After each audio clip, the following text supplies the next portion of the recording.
Alrighty, you guys, welcome back to another little video where today we are going to be taking a little look and a little bit of a talk about the X79 Deluxe versus the X79 Green. Now, what we're going to be looking at here is actually the X79 Deluxe version 7.1. This is the newest X79 motherboard to come out of China that I cannot believe that this is actually going the way that it is. They are improving so many things about these boards. Now, this is the X79 Deluxe. I had ordered one of these about, I want to say about a month ago, and I got mine in about 2 weeks ago. Or about a week ago, 2 weeks ago, I forget exactly when, but I digress. I got mine in, and I did some overclocking testing, and I discovered that this motherboard was actually quite superior when it came to overclocking compared to the what was previously the best motherboard, being the X79 Green. Now let me make one thing perfectly clear. If you already own an X79 Green, heck, even if you own a Plex HD X79, I probably would not upgrade to the 79 Deluxe unless you were going to be upgrading to X79, or you actually wanted to go from something like a non-overclockable quad-core to an overclockable 6-core. But I really wanted to take today to actually compare the Deluxe versus the Green, just to kind of show you guys the differences between these two boards in case you're trying to weigh out whether or not you should buy one or the other. Okay, so now that we got the motherboards pulled up next to each other, let me actually go over some of the biggest differences.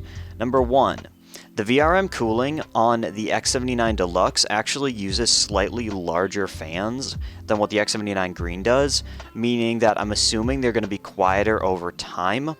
But being that they both have large aluminum heat sinks already put on these boards, you probably could, assuming your case has decent airflow, you probably could pull the plugs on both sets of VRMs or on both sets of VRM fans, and you probably wouldn't have any problems. I did do that for the X79 Green. I am not running the actual active cooling fans on the VRMs, and I've never had any problems.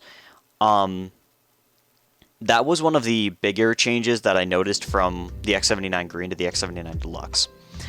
The probably biggest change that is going to actually, I guess, sway somebody one way or the other has got to be the VRMs and actually the capacitors and, well, the power delivery system on the Deluxe is significantly better than what it is on the Green. The X79 Green uses the same power delivery system as what they would use on all of their other cheaper motherboards, including something like the much now older Plex HD. But as I said, if you already own something like the Plex HD and you're happy with it, I wouldn't necessarily say to upgrade to the Deluxe. Even though I'm going to say this, I do believe the Deluxe is now the best X79 motherboard that has come out of China. Okay, one of the other major changes that you're going to be able to see here is right here. This is a Wi-Fi M.2 slot. Instead of having one being for M.2 NVMe and then the other one being for M.2 SATA3, they got rid of the SATA3 port and put in an M.2 Wi-Fi port and then M.2 NVMe ports on the Deluxe. So you'd essentially be losing one of your M.2 slots, but it was only an M.2 slot for the SATA 3 M.2 drives. So you're really not losing all that much, in my opinion. Granted, there are some people who are going to disagree with me on that, but I digress. Okay, so a few things that are actually pretty darn similar between these two. Each of them only have two SATA 3 ports. They both have front panel USB 3. They both have rear panel USB 3. They are both quad channel memory. They are both, you can put up to 16 gigabyte DIMMs of ECC registered DDR3 in them. So you can go up to 64 gigs on either motherboard. The power connector layout is a little bit different on the Deluxe, being that the 24 pin is not put sideways, which is, I'm sorry, but that's just sketchy. It is not put sideways, it is put in its normal position, but the 8 pin is put just above the 24 pin, instead of having it be over in the corner like what they normally are. The audio interface now has its own separate capacitor bank, so it should clean up the audio a little bit, even though the audio on the X79 Green is not bad by any means. Even I would consider it to be acceptable, so take that one as you will. I haven't actually done a bunch of testing on the X79 Deluxe's audio system yet, but I highly doubt that it's going to be any worse than what the Green is, so just leave that one out there. When it comes to actual expansion slots, the Deluxe does have 3 x16 slots instead of the only 2 on the Green. They both have the indicator lights, the LEDs, which really don't actually mean much because they're the own Chinese kind of registered system.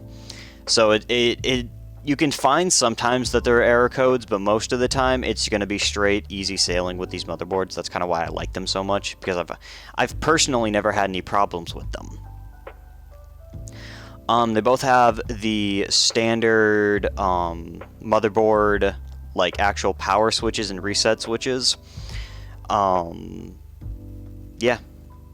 Most of these things about these motherboards are pretty comparable. Like I said, even if you had something like the Plex HD or the X79 Green or one of the cheaper X79 boards, as long as it's got quad channel memory, you're going to be getting a very similar experience to the X79 Green as what you would for those boards. The real big thing comes with the Plex HD and its overclock ability. So I took my E5 1620 version 1, which is an overclockable quad core, which is essentially an i7 2600K. I put it on the X79 Green, and I was able to get that CPU up to 3.9 gigahertz, and it was stable at 3.9. I could get it up to 4 gigahertz, but then it would start to crash. I put that same CPU on the X79 Deluxe for doing some overclocking testing, and I was able to lock that CPU in at 4.2 gigahertz, and I did not have a single issue the entire time.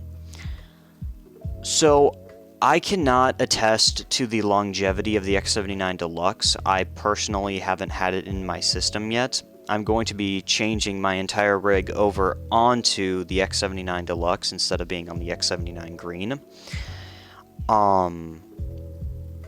I don't know what the longevity is going to look like, and I don't know about the longevity of overclocks on this motherboard.